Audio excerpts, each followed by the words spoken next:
오늘 방금 부른 노래 성가가 제 마음에 들어왔어요. 지난날 일들을 생각해보니 괴로움도 즐거움도 내가 지었네. 정말 내가 지었나요? 과거를 돌이켜보면 그런가요? 아닌가요? 세상살이를 하다 보면 마음이 요란해지는 경계가 한두 개가 아니죠?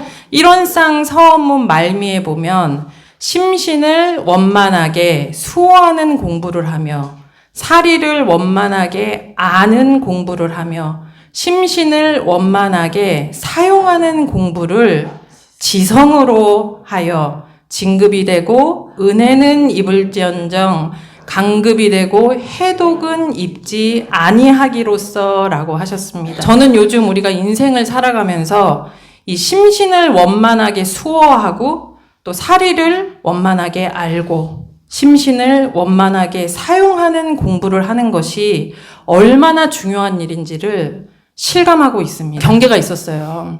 요 앞에 교당 앞에 골목이 있잖아요. 거기가 이제 차 2대를 대게 돼 있는데 그 골목에 한 대는 저희 교당 몫이고 한 대는 저희 옆집 몫이에요. 그래가지고 이제 그 옆집 택시 아저씨가 계실 때에는 그거를 막 아무도 못 되게 막 관리를 막 해주셨어요. 그러다가 이제 그분이 이사를 갔잖아요. 그래서 이제 제 관리가 된 거예요. 그 골목이. 근데 그 골목에 제 차를 세워놓는데 시시때때로 이제 여기 커피 마시러 오시는 분들이나 뭐 은행 오시는 분들이나 거기에 차를 댄단 말이에요. 그러면 제가 그냥 전화도 안 해요. 뭐 급해서 되겠지. 잠깐 되는 걸 좀 되면 어때? 이러면서 이제 그렇게 하는데 제가 외출을 하고 들어왔을 때 저희 골목에 차를 세워둔 경우가 있어요. 그래도 저 전화 안 해요. 그냥 그리다 미술학원 거기 잠깐 댔다가 이제 오후쯤 됐을 때 그 차가 빠지면 다시 제자리로 이렇게 되거든요. 그렇게 살고 있던 어느 날 외출을 하고 왔는데 검정색 카니발. 그 차가 정말 믿기지 않게 그러니까 이 주차를 이렇게 해서 돼야 되는데 이렇게 주차를 해야 되는데 이렇게 옆으로 그리다 미술학원 주차장도 텅텅 비어있고 우리 골목도 텅텅 비어있는데 그 그리다 주차장과 우리 골목을 오묘하게 반반씩 다 가려갖고 돼서 우리 골목에도 못 들어가고 그리다에도 못 들어가게 그렇게 되는 거예요. 아니 차를 왜 하필 이쪽도 못 들어가고 이쪽도 못 들어가게 돼 하는 그 한마음이 일어난 순간 아이고 경계다. 이거 내가 교무가 또 이렇게 마음을 그냥 지키지 못하면 안 되지. 이렇게 하면서 그분께 아주 친절하게 전화를 했어요. 차 좀 빼주세요. 이랬더니 그분이 아이고 죄송합니다 하면서 이제 빼주셨어요. 근데 한 일주일에 한 번씩은 그렇게 꼭 차를 대두시는 거예요. 근데 이제 제가 뭐 나갈 일이 없을 땐 상관이 없는데 꼭 이렇게 들어오려고 할 때 또 차가 그렇게 아무 데도 못 대게 돼 있고. 그래갖고 한 번은 차 좀 빼주세요 하면서 여기 차 그렇게 되시면 이거 카메라 찍혀요. 제가 그랬어요. 찍히죠 여기? 그렇게 되면 평일에 전 찍히는 걸로 알고 있거든요. 재수 없으면 카메라 찍히니까 이렇게 안쪽으로 넣으세요. 제가 이렇게 말씀을 드렸어요. 그랬더니 알았어요 하고 갔어요. 근데 또 그 후에 또 그렇게 되셨길래 전화를 했더니 이제는 저랑 친구 됐어요. 하면서 막 이러면서 막 오시는 거야. 알았다고 하면서 막 오셔갖고 또 빼는 거예요.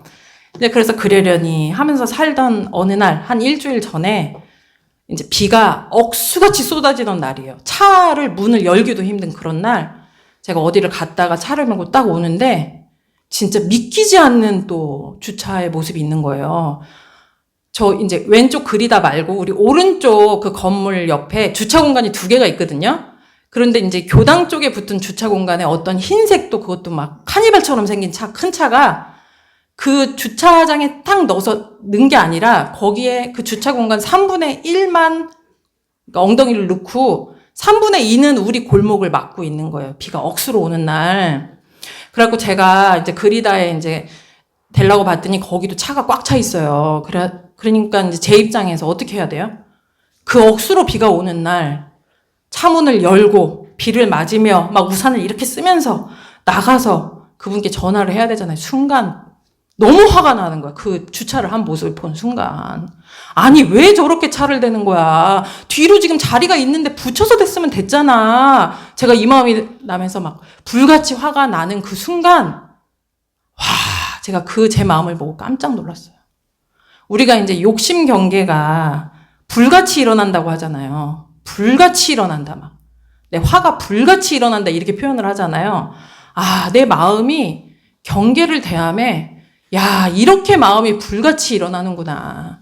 그걸 느끼면서 이제 전화를 했어요. 막 비를 쭈적쭈적 맞으면서 막 전화해갖고 차 좀 빼주세요 이랬어요. 차 똑바로 대셔야 돼요. 이거 차 못 들어가요. 제가 그랬더니 이제 목소리에 힘이 들어갔죠. 막 이제 그분이 오는데 제가 차 안에서 어떻게 제 모습이 어떻게 작용돼요? 눈으로 저 인간이구만 하면서 쭉 쳐다보다가 저기 올 때부터 저 인간이구만 하면서 쭉 쳐다보면서 탁 째려보면서 쳐다보게 되고 막 제 성질 같아서는 가서 따지고 싶은 거예요. 왜 차를 뒤로 대질 않냐? 어떻게 이렇게 배려하지 않냐? 이렇게 경계에 내가 휩싸이게 되면 어떻게 돼요?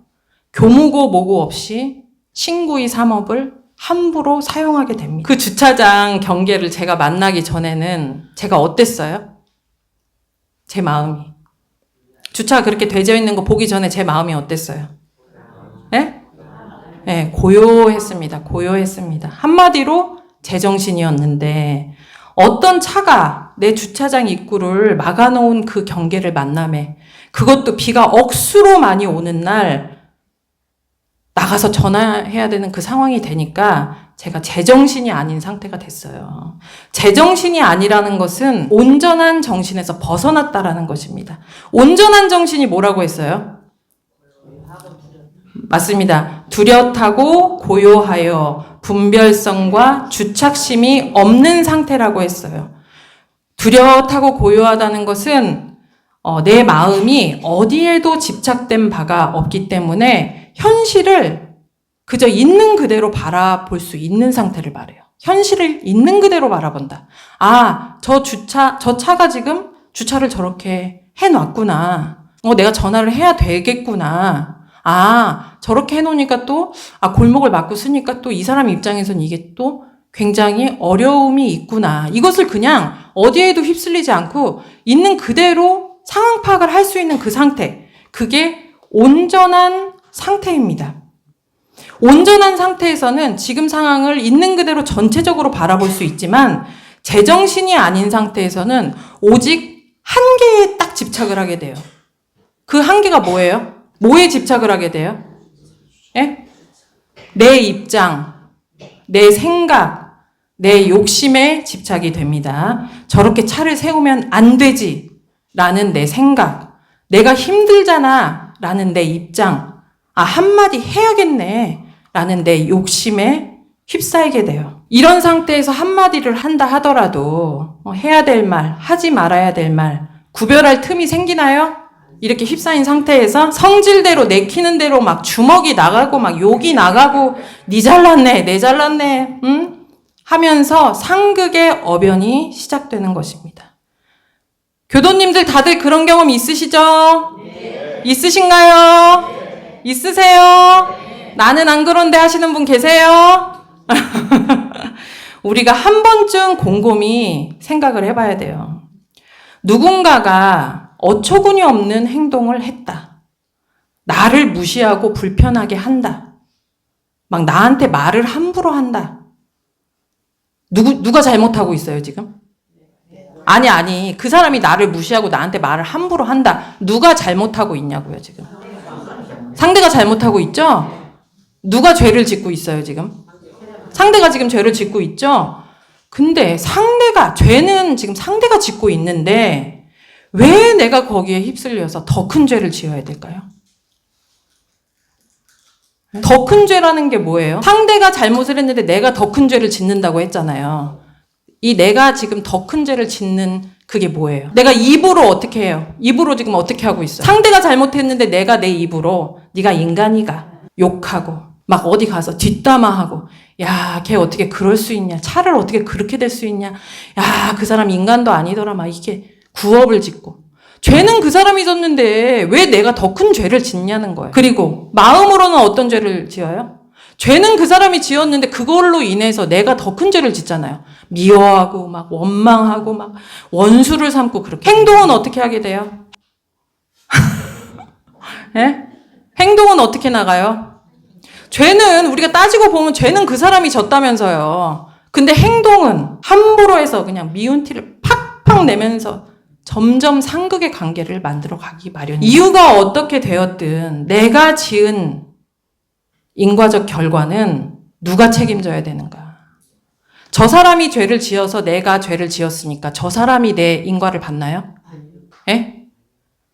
이유가 어떻게 되었든 간에 내가 지금 신구의 삼업을 사용한 결과를 결국은 내가 다 감수해요. 이해되세요? 네. 진짜 이해되세요? 네. 내가 제정신일 때는 이해가 된다고 말씀을 하세요. 그래, 저 사람이 주차 잘못한 건데 그렇다고 해서 내가 왜 눈을 치켜뜨면서 마음으로 상극으로 막 원망을 하고 가서 따지고 싶고 그래야 돼? 괜히 내 도심만 상하는 거지. 상대가 잘못했는데 왜 내 마음이 상해야 돼? 이렇게 이해가 된단 말이에요. 제정신일 때. 막상 내가 경계에 딱 휩쓸렸을 때는 어때요? 막 주먹이 탁 나갈 때 옆에서 때리시면 안 돼요. 때리시면 감옥 가요. 그럼 뭐라 그래요? 내 한 대 때리고 감옥 간다 막 이러시잖아요. 죽이고 감옥 가면 되지.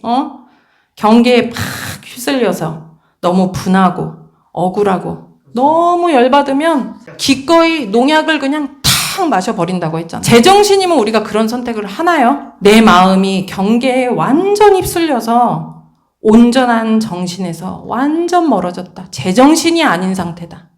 라는 것입니다. 바람이 분다라고 했어요. 우리가 길 다니면 바람이 불잖아요. 바람이 분다고. 바람이 불기 때문에 바람결 따라 그냥 계속 흘러다녀야 되나요?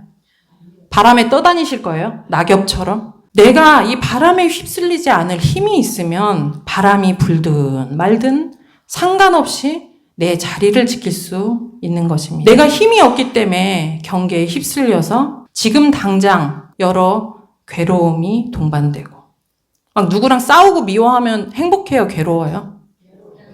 지금 당장 내가 너무 고통 속에 빠지게 되고 또 내 심성이 거칠어져서 간급을 하게 되고 또 신구의 삼업으로 상극의 인연이 맺어진다. 영생을 통해서 원수가 되는 그 씨앗이 심어진다.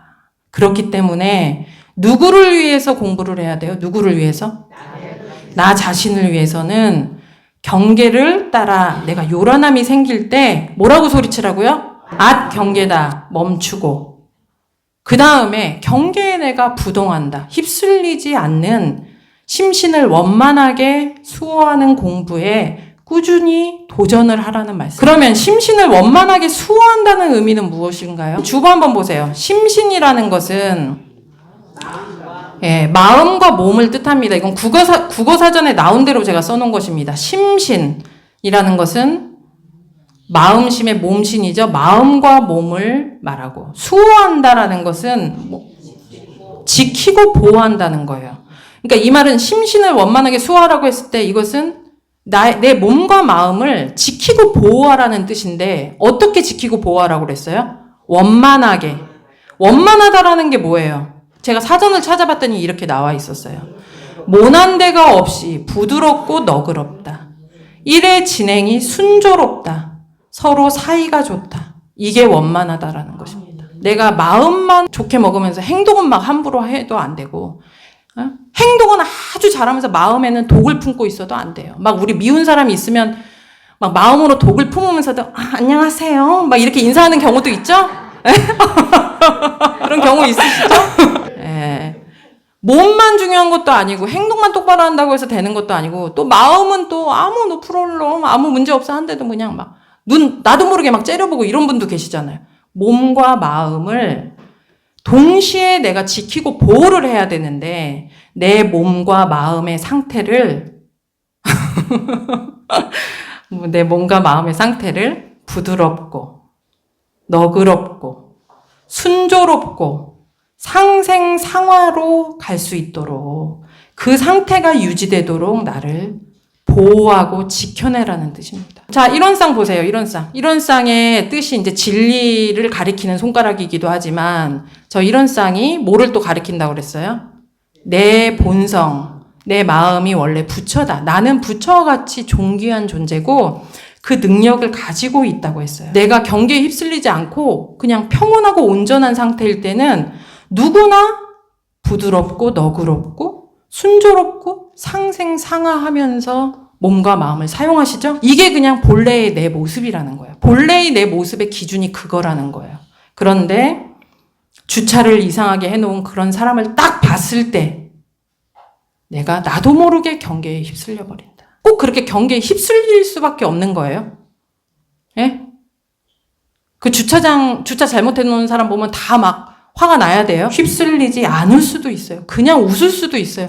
생각해보면 너무 웃기잖아요. 내가 경계를 만남에 거칠고 옹졸하게 마음이 상극으로 치닫게 되는 이유는 그 사람이 주차를 그렇게 해놨기 때문이 아니라 내가 경계에 휩쓸렸기 때문이에요. 경계마다 유념을 해서 내 심신을 잘 지켜내야지라는 마음을 챙기기만 해도 웬만한 경계에서는 휩쓸리지 않을 수가 있어요. 우리는 다 그런 힘을 가지고 있습니다. 내가 공부심을 챙겨야지라는 생각만 해도 경계에 휩쓸리지 않을 힘을 누구나 다 갖고 있어요. 옆 사람 보세요. 화이팅 해보세요. 우리가 아무리 좋은 법문을 많이 들어서 유튜브 통해서 막 훌륭한 이야기는 맨날 듣고 막 이 경전은 막 딸딸딸딸 외운다 하더라도 내가 경계를 만나서 이렇게 공부심을 챙기지 못하면 이것이 아차하는 순간 경계에 휩쓸려 버립니다. 내가 아는 것과 경계를 만나서 휩쓸려 버리는 것은 완전 다른 문제. 예를 들어서 교당에 와서 법회를 보는데 앞사람 뒤통수가 삐뚤어진 거예요. 앞사람 뒤통수 좀 보세요. 앞사람 뒤통수가 삐뚤어졌어요. 근데 그게 내 마음에 너무 거슬려. 이 사람은 왜 뒤통수가 이렇게 삐뚤어졌어? 그때 어떻게 해야 될까요? 내가 앞에 가서 앉는데요. 에? 얼마나 거슬리면 그게 뭐 그렇게 거슬릴 일이에요. 그냥 그렇구나. 이 사람 뒤통수는 삐뚤어졌구나. 이러고 지나가면 되잖아요. 그죠? 에? 근데 앞으로 가서 도망가려고 했어요. 근데 앞자리가 없어. 내가 뒤에 앉아 있을 수밖에 없는 상황이란 말이에요. 그 뒤에 갔는데 또 앞사람이 뒤통수가 삐뚤어졌어요. 그러면 어떻게 하실 거예요? 이게 공부심을 챙기지 않으면 어떻게 되냐. 네 뒤통수 삐뚤어졌네. 이상타. 꼴보기 싫다. 이렇게 얘기를 해버린단 말이에요. 이거 내 입을 내가 원만하게 수호한 겁니까? 예? 공부심 있는 것입니까? 원만하다는 것은 모난 데가 없이 부드럽고 너그럽다. 순조롭게 사이좋은 쪽으로 내가 응할 수 있도록 나를 지켜내는 것이에요. 상대 기분이 어떨지, 이 상황에 이게 맞는 말인지 아닌지를 살펴볼 여력이 없이 나도 모르게 말이 나가버리고 행동이 나가버려요. 왜 그런 거예요? 왜 그런 거예요? 딩동댕 맞습니다. 공부심을 챙기지 못했기. 결국 공부심을 챙기지 못해서 욕심에 끌려버린 거예요. 지적하는 말을 안 하면 내가 견딜 수가 없다. 내 습관대로 꼭 해야 된다. 내가 옳고 너는 틀리다. 그렇기 때문에 내가 옳다는 것을 너에게 꼭 강조해야 된다.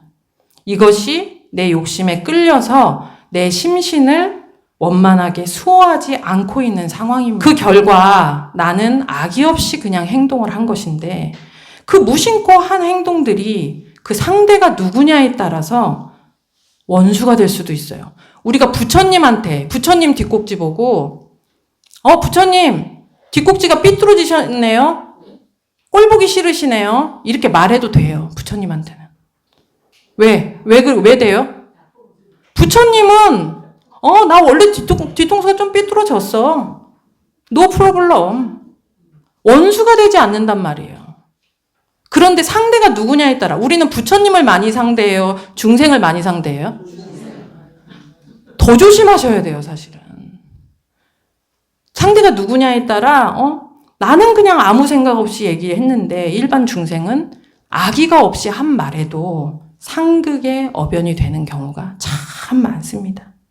그래서 소태산 대종사께서 일원상 서문에 심신을 원만하게 수호하는 공부를 지성으로 하라고 하셨어요. 지성으로 한다는 것이 뭘까요? 지극정성. 우리 살면서 무엇을 지극정성으로 하세요? 어떤 분은 화투 치는 거를 지극정성으로 하시고, 어떤 분은 술 마시는 거를 지극정성으로 하시고, 어떤 분은 화장하는 거를 지극정성으로 하고, 제 친구 중에 한 명은 그냥 이 앞머리를 요렇게, 몰랐어요. 그냥 자연스러워서. 한번 집에 가서 봤더니 세상에 잔머리 몇 개를 혓바닥을 이렇게 하면서 막 드라이를 그냥 진짜 거짓말이 아니고 10분이 넘게 하는 거예요. 그래서, 야, 너 그 잔머리를 그렇게 드라이한 거였어? 제가 그랬어요. 이 잔머리가 자연스럽게 나오는 게 아니라 10분이 넘게 혀를 막 침을 발라가면서 지극정성으로 그 잔머리를 지극정성으로 한다는 것은 대충 생각날 때만 하라는 것이 아니라 필요할 때만 하는 것이 아니라 남이 한 해만에 내가 지적하자라는 게 아니라 제 친구가 자기 앞머리는 그렇게 지극정성으로 하잖아요. 남의 머리는 별로 신경도 안 쓴단 말이에요. 자기 거 지극정성으로 하지. 이렇게 남이 한 해만에 지적하라는 게 아니라 지극정성으로 하라는 것은 내가 내 심신수호를 지극정성으로 해야 된다라는 것이죠. 제가 이제 용옥교당 오기 전에 총부에서 근무를 했잖아요. 익산 총부. 이제 거기는 교무님들만 한 100분 정도 이제 같이 계시는 곳인데 제가 교무님들과 살 때는 적당히 성질대로 살았어요. 근데 이렇게 용옥교당 주인교무로 와서 보니까 저의 심신작용이 교화와 직결된다라는 생각이 드니까 제가 제 성질대로 팍팍 살 수가 없어요. 그래서 제 인생에 정말 심신수호를 가장 열심히 지극정성으로 하고 있습니다. 지극정성으로 한다고 해서 완벽하게 되나요? 최선을 다해서 조심조심하며 심신을 수호한다고 해도 시시때때로 오류가 생겨요. 어떤 경계를 만났을 때 제가 교무로서의 그냥 이 친절함을 잃지 말아야지 심신수호를 하는데도 어떤 경계를 만나면 마음이 그 요란함에 확 휩쓸려 가기도 하고 또 제 입장에서는 별 생각 없이 무심코 한 말에 교도님들이 오해를 하시는 경우도 굉장히 많이 그때는 어떻게 해야 될까요? 제가 실수를 했을 때 우리 살면서 이제 이건 제 이야기로 말씀을 드리지만 각자 다 실수할 때 있으시잖아요. 경계에 휩쓸려 버렸을 때 그때 이제 어떻게 해야 돼요? 나는 바본가 봐. 교무 자격도 없어. 내가 그때 왜 그랬을까? 너무 부끄러워. 다 간둬버려요. 밤새 번뇌 망상에 끄달려요. 소설에 소설을 쓰면서 고통 속에 괴로워한다.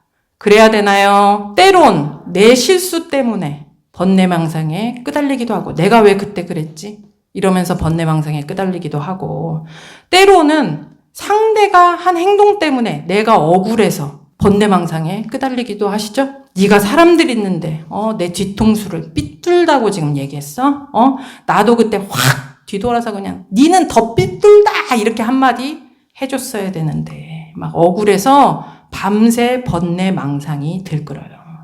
이렇게 번뇌망상으로 부글부글 할 때 이때도 심신을 원만하게 수호하는 공부를 할 기회입니다. 이때 이미 지나간 일은 경험이죠. 지금 지난 일로 부글부글 해봤자 더 고통스러울 뿐이고 더 막 안 좋은 소설이 써지는 거예요. 지난 일에 대해서 내가 부글부글 하면 걱정한다고 해서 걱정이 없어지면 걱정할 필요가 없겠네. 이 말 굉장히 많이 들어보셨죠? 걱정한다고 해서 걱정이 없어지면 걱정할 필요가 없겠네.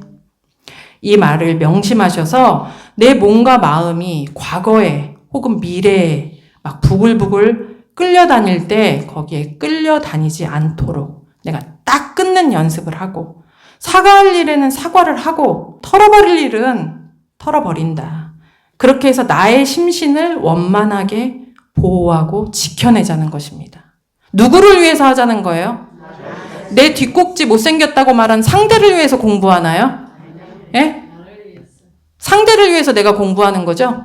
오늘 봉독한 법문은 옛날에 이제 공자님께서 막 제자들하고 공부를 하는데 어느 때 도둑의 무리들이 막 거기를 딱 둘러싼 거예요. 그러니까 밖으로 나가지도 못하고 누가 들어오지도 못해서 막 식량이 막 끊어졌나 봐요. 그러니까 이제 거기 공자님하고 같이 있던 사람들 입장에서 어때요? 막 강도들이 막 가득하고 식량은 떨어져 가고 있고 그러면 어떤 마음이 나요? 막 어떤 사람은 저 강도 저 나쁜 놈들 저놈들이 왜 우리를 막 이래 막 이런 마음도 날 수 있고 우리 이러다 죽는 거 아니야 하면서 막 불안한 마음이 날 수도 있고 어찌됐건 마음이 막 요란하고 막 공포에 막 휩쓸리게 되잖아요. 사람이라면. 그때 공자님이 뭐라고 얘기를 하셨냐? 기후가 추운 뒤에야 송백이란 것은 소나무나 잣나무입니다. 송백의 절개라는 것은 신념과 굳은 태도를 말해요. 기후가 추운 뒤에야 송백의 절개를 알게 되고 환란이 있은 후에야 공부에 참된 힘을 얻게 될 것이라. 이렇게 말씀을 하실 거예요. 그러니까 그 공자님 제자들이 공자님을 믿으니까 그 말씀에 조금도 요란하지 아니하여 서로 평온한 음성으로 노래하며 화답을 하거늘 그냥 즐겁게 우리 같으면 지금 막 난리가 났어요. 그러면 교무님이 우리 이게 공부할 기회입니다. 그러니까 우리 요동치지 마시고 자 지난날 일들을 한번 노래 불러볼까요? 이렇게 한 거나 똑같아요. 그러니까 우리 교도님들이 어떻게 했어요? 함께 불러보세요. 지난날 일들을 돌이켜보니 이렇게 그냥 노래를 막 한 거예요. 그것을 이 강도들이 본 거예요. 보고 어떻게 했어요? 야, 너무 놀랍다. 이 상황에 어떻게 저렇게 부동하게 평온할 수 있을까? 이는 반드시 하늘 사람의 무리다. 이런 사람들은 함부로 건드리면 내가 천벌받는다 이 뜻이에요. 그래서 물러갔다. 이것이 망고에 안심하는 표본이 될 만한 일이다 라고 하셨습니다. 이 본문 말씀을 요약해서 다시 말씀드리면 우리가 경계를 만났을 때 그때가 어떤 기회라는 거예요? 공부할 기회. 공부할 기회랍니다.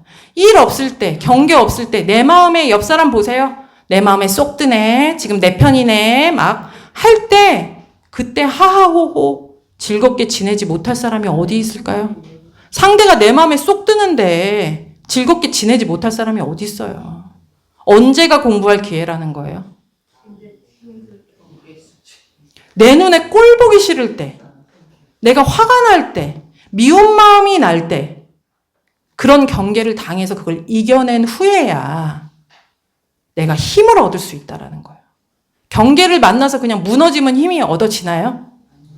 한 번 이겨내는 게 굉장히 중요합니다. 그리고 또 하나는 이렇게 내가 경계에 휘둘리지 않고 그걸 이겨내서 경계에 내가 심신을 수호하는 그런 힘을 얻으면 모든 사은님이 하늘이 나를 보호하고 지켜준다는 거예요. 이해되셨나요? 네. 다시 반복해서 말씀드리면 우리가 경계를 따라 요란함이 생겨날 때 목표가 뭐라고요? 마음을 챙기지 않으면 나도 모르는 사이에 경계에 휩쓸린다고 했어요. 경계에 휩쓸리면 어리석어지고 잘못된 선택을 하기 마련입니다. 분별 주착과 번뇌 망상에 뿌리는 욕심이에요.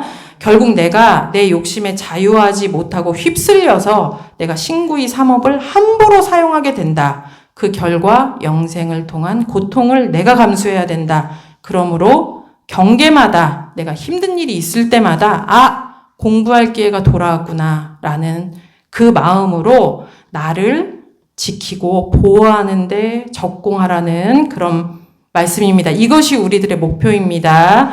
심신을 수호한다는 것이 무조건 참으라는 뜻인가요? 그럼 뭐 하라는 뜻이에요? 심심을 수호한다는 게? 꼭 참으라는 뜻인가요? 우리 교도님들 말씀하실 때 보면 상대가 이렇게 말했는데 내가 한번 빡 때리고 싶었는데 내가 참았습니다. 참았다고 하시잖아요.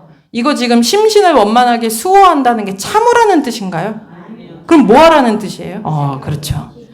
나의 온전한 원래 상태, 나의 온전한 부처님 마음의 그 상태, 분별성과 주척심이 없는 그 상태, 내 본래 성품, 부드럽고 너그럽고 순조롭고 상생상화하는 우리 본공회장님 보세요. 얼마나 부드럽고 너그럽고 순조롭고 상생상화하는 그 마음을 가지고 계신 분이라는 거예요. 우리 다 내가 그런 사람이라는 거예요.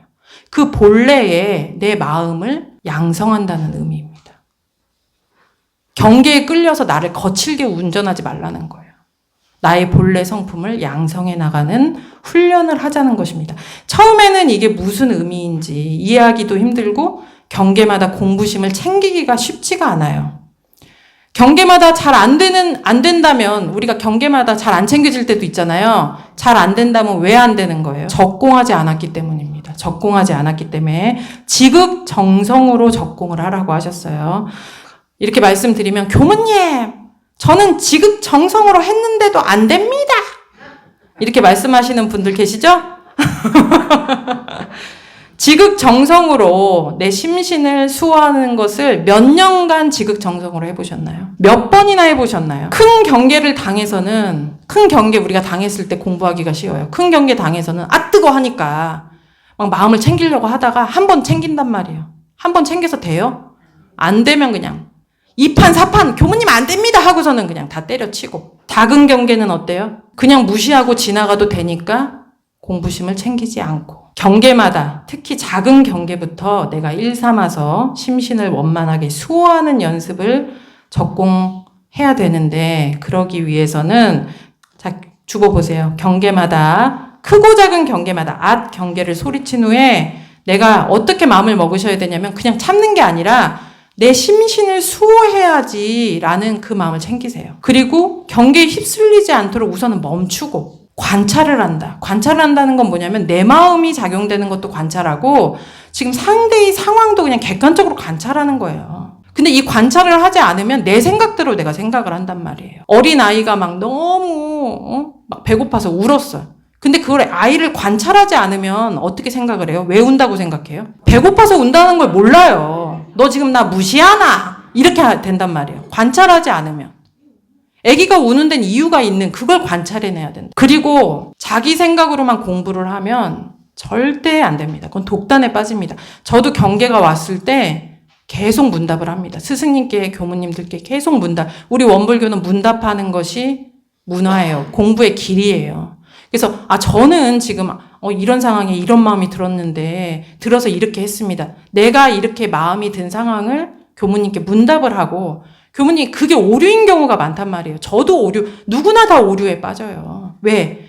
정산중사님 말씀하셨잖아요. 등잔불이 밖은 밝게 비추지만 등잔 밑이 어둡잖아요. 그래서 내가 내 문제에는 굉장히 오류가 많이 생긴단 말이에요. 그럼 객관적으로 그 문답을 해서 대화를 해서 내 생각을 계속 바꿔나가면서 그 휩쓸린 그 함정에서 내가 벗어나는 연습을 꾸준히 하시는 겁니다. 만약에 이렇게 내가 공부를 나는 열심히 하려고 하는데 지금 옆 사람이 심신수호하는 공부를 하지 않아요. 교당에서 교무님이 심신수호하라고 분명히 말씀을 드렸는데 하나도 심신수호를 안 하는 옆 사람이 있어요. 그때는 어떻게 하실 거예요? 그러면 안 되지. 교무님이 심신수호하랬지. 너무 말 그렇게 하지 마라. 이렇게 하실 건가요? 아니요. 네. 이렇게 내가 마음이 나가면 그것도 지금 이 순간 심신수호를 하지 않는 상대를 경계를 만나서 내가 거기에 휩쓸려 버린 거예요. 상대가 말을 함부로 한다.